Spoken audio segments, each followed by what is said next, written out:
Hi, this is Penny in a motel again. You know, I never did upload my other stuff from a motel, but I get so caught up with taking care of my mom and the stuff going around the house. It seems like everything is postponed, delayed when it comes to like connecting the solar panels to a new breaker box and getting the new breaker box in and blah, blah, blah, blah, blah. It's not one thing, it's another. And things just seem to take up my time. I made a video the last time I was in a motel by myself where I was just kind of taking a break from everything. And this time the motel room is actually, it's not a Motel 6. It's a little bit bigger of a room, king size bed, a little bit nicer. Even got a little refrigerator. No microwave, but I'm fine with that. I was surprised I had a refrigerator, to be honest. Anyway, this time it's because my mother is in the hospital and she got an operation yesterday. And we had it planned that when she went into the hospital to get her operation that I was going to get a motel room for a couple nights. Bill had actually prepaid for it, got it last night, and I have it until tomorrow morning because we knew she'd get out Thursday at the earliest, but the operation turned out to be a little bit more difficult because the mass that she has in her colon actually started going into her smaller colon, and so he had to, take the mass out and take part of her large intestine out and reconstruct it, and then make another incision to get into the smaller intestine and take what was the little bit of mass out of that and clean it up and reconstruct it. And my first question was, does she have to wear a poop sack? Because one of the reasons we wanted her to get the operation now was so that it didn't go into the small colon to where she'd have to have a serious operation and wear a poop sack. Well, fortunately, she doesn't need to wear a poop sack, but her healing is going to take a little bit longer. She seems to be doing fine, not crying out in pain or anything. I'm grateful for that. And I had some much needed time with my sister. I really wanted time with her. I really haven't had just time for her and I to just talk. And I really appreciated that. And I've been, I don't know if you want to say putting it out to the universe or meditating on that for quite some time. And I'm grateful for that. So I went to visit my mother this morning, but she kept falling asleep and I didn't want to disturb her. And because I'm closer to the hospital, just a few minutes away, I didn't feel the need to hang around. And when somebody needed to ask me a question from the hospital, they just simply called. When she was at Arlington Memorial, I was constantly down there 8 hours or longer a day, and it kind of took a lot out of me. But this time around, I'm like, I can just go back and spend some time in my motel room and some much needed me time. And Bill's in a motel room closer to where he works at, and John Marco has some time alone at the house. To be honest, I appreciate the me time I'm getting, but I don't think it's enough for all the things I want and need to do. But it does make me wonder that if I did live on my own, what would my life be like, Because I can't see myself staying in the house all the time. I gotta be honest, during COVID, I did stay in a lot, and even when there wasn't COVID and Bill was working and I wasn't able to get a job and I was kind of stranded because I didn't have transportation, I did hang around inside a lot. But I also went for my walks, got to talk to neighbors and stuff like that. And I tend to wonder, how much further I would have been in life if I didn't allow myself to be influenced by political and religious dogma as I grew up, like many of us are. And I believe I still am, but not to the magnitude that I once was. And I can often tell that when I talk to other people who are obviously strongly influenced by religious and political and society dogma. And they just seem to be down this rabbit hole that's just sad.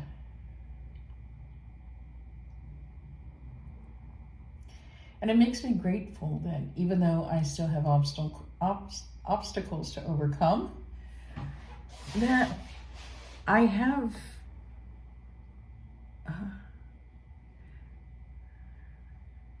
I don't know if you want to say healed or overcame a lot.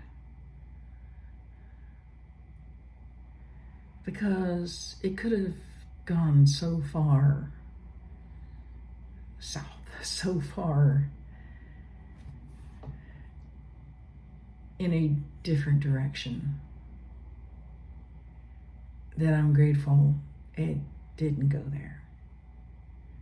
Because there was a part of my life, there was a time in my life that it was going there. It was going into a direction that, had I kept going in that direction, I don't even want to think about it.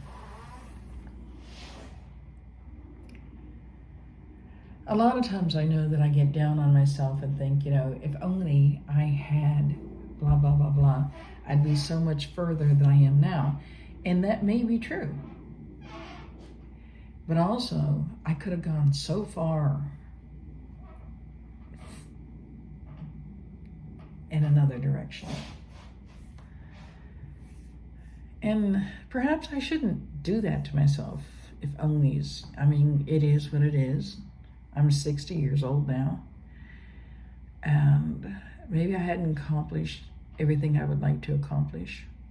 I've accomplished some stuff,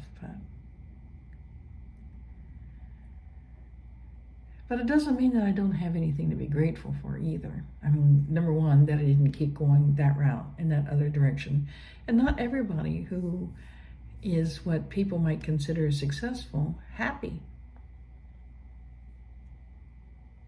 Because, we're taught to believe that there are certain things that we need to be successful, and certain things that we need to be happy, and certain stimulations.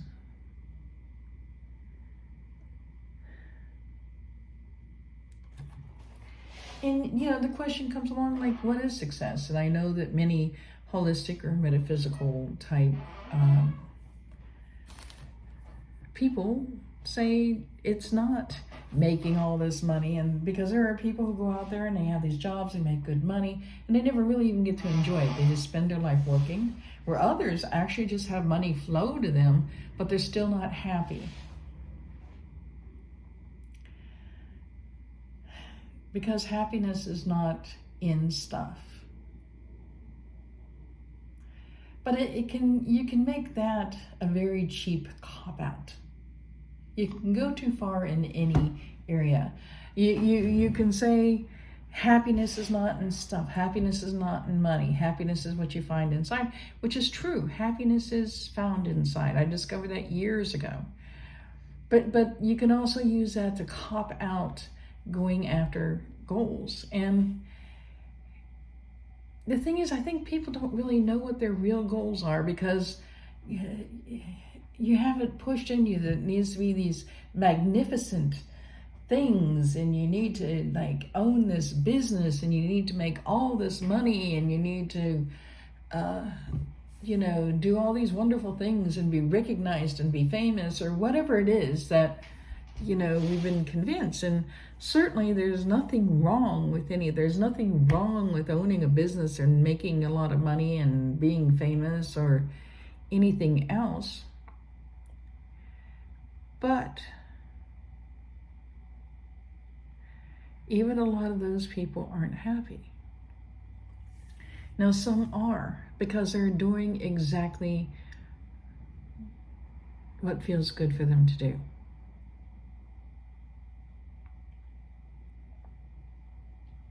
And they're doing it for their reasons, not because they must be big, must be famous, must be rich, must be business owner. But because they enjoy what they're doing, whatever it is, the business that they own, they enjoy what they're getting out of it. They enjoy doing what they're doing. They enjoy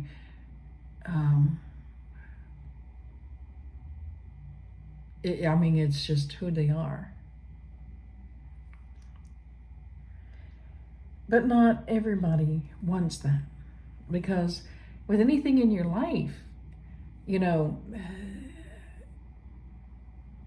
there's a lot of things that come with it, and it's like, what are you willing to give for what you're wanting, and why are you really wanting it? And sometimes because of certain dogmas, we don't want to admit to certain things. There are people out there who hide in the closet, not just, we always think of like people like LGBTQ community, like some of them being closet, but that's not always the case. Anything that you are afraid the world might find out because of their judgment on you is hiding in the closet. And, it could be something that most people just think is minor, but in their dogma, in their world, isn't. And they don't want people to know this about them, because they'll pass judgment on them, they'll think bad of them.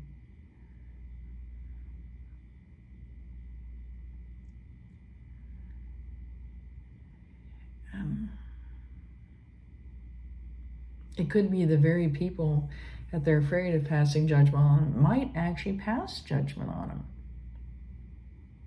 And maybe some of them won't. They'll be like, oh, really? Good, I do it too, and I needed someone to talk to about it, But it's so easy to be afraid of judgment being passed on you, and it's so easy to pass judgment. I know that. And it can keep you from being who you are. Now, I think I began to overcome the fear of having judgment passed on me long before overcoming passing judgment. And I still pass judgment, but not like I used to. I'm getting better. I honestly think that certain political figures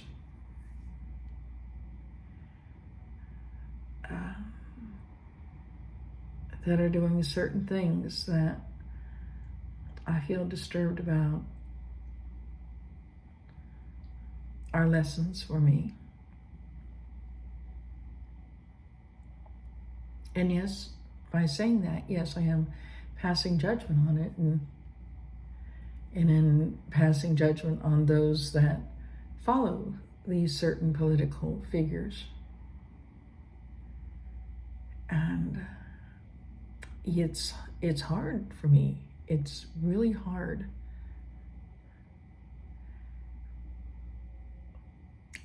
And I'm working on learning to let go. I mean, they talk about forgiveness and how forgiveness isn't what we thought it was before. It's not, people say forgive and forget and stuff like that. It's not saying what you did to me is okay, or what you did to a loved one of mine is okay. It's not okay. It's saying I'm not being held prisoner to that. I'm not holding on to it. I'm not holding the anger, because holding it, is not helping. It's not keeping you from doing it again. It's actually giving you a weapon to hurt me again, because you know how to, because I'm holding on to this anger. But it's not saying here I am, I'm letting go, I'm vulnerable for you to do it again. It's not being vulnerable. I mean, if somebody does something that is damaging and continue to do it, and you know they're not really sorry, it's just what they do, you know, that they don't care how they affect you. It's okay to not have anything to do with them. It's okay to protect yourself from that type of treatment. It's okay to let go of that. You don't have to, it's not your job to heal them or to fix them. Well, the same thing with judgment, you know. And, you know, we judge people that do things that we feel is inappropriate. And it's not our job to fix them. Because a lot of people pass judgment on things that other people say, what is your problem? You know, they pass judgment on people for being gay or transgender or a different race, you know, and then they try to make laws so that these people aren't allowed to do this because they think it's wrong. You know, and that's where people are like, you know, what is your problem? Why don't you just let them be? Leave them be. But at the same time, there are people who are obviously doing things that, oh, that's kind of cool. I don't know if you can see that. I had this in the refrigerator, like laying down, and part of it froze, and so I took it out, and it's kind of cool. There are people that,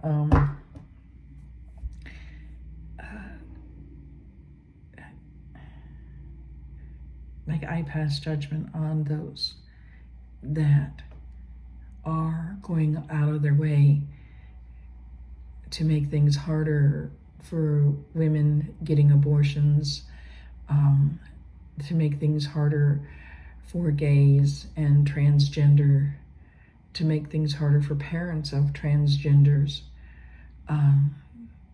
And the sad thing is that they buy into certain lies saying, you know, this happened because of this, and it's something that perhaps somebody said could have happened, and then all of a sudden it did happen, you know, and I pass judgment on them. But it's not my job to fix them. You know, I get angry when they try to make laws against these people that they're not harming anybody, and they try to make laws against these people. And I have a hard time with that.